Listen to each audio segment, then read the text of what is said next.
Pregnancy में पपीता खा लिया तो मिसकैरेज हो जाएगा, सच है या सिर्फ डर? आज पूरा सच जान लीजिए। हेलो एवरीवन, मैं डॉक्टर अस्मा परवीन, एक कंसल्टेंट ऑब्स्टेट्रिशियन एंड गायनेकोलॉजिस्ट हूँ, Bhagirathi nutria women and child care centre Kolkata से।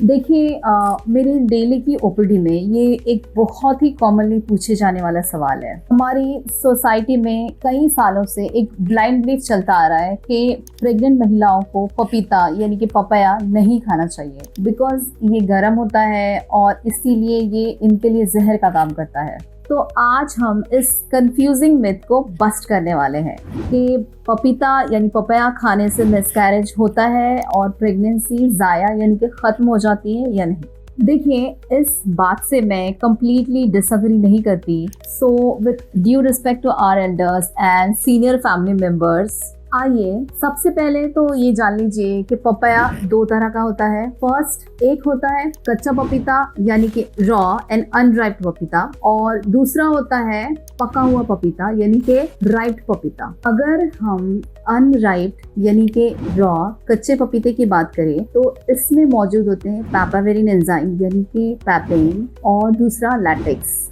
यानी मिल्की वाइट लिक्विड। ये इनमें भारी मात्रा में शामिल होते हैं। This papaverine enzyme and latex, इन दोनों को एबॉर्टिफिशिएंट कहा गया है, यानी कि इनकी वजह से एबॉर्शन हो सकता है। अब कच्चे पपीते के फायदे ये हैं कि सबसे पहले तो ये सब्जी में और सैलड्स में यूज होता है।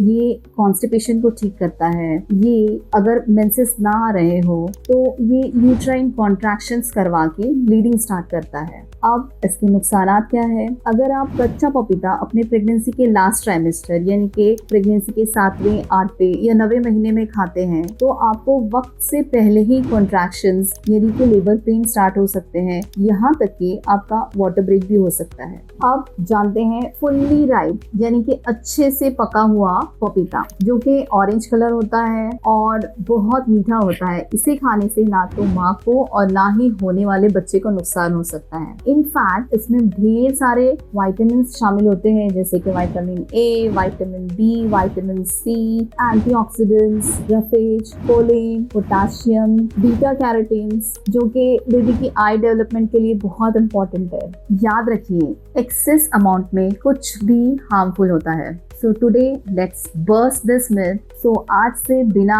सोचे समझे मिथ्स को फॉलो करना बंद करें और साइंस पर भरोसा करना शुरू करें। उम्मीद करती हूँ ये जानकारी आपको पसंद आई होगी, तो जरूरतमंद के साथ जरूर शेयर करिएगा। मेरे चैनल को लाइक, शेयर एंड सब्सक्राइब करें, और हाँ, कमेंट में जरूर बताएं कि अगले कौन से मिथ को मैं बस्ट करूँ। Thank you so much.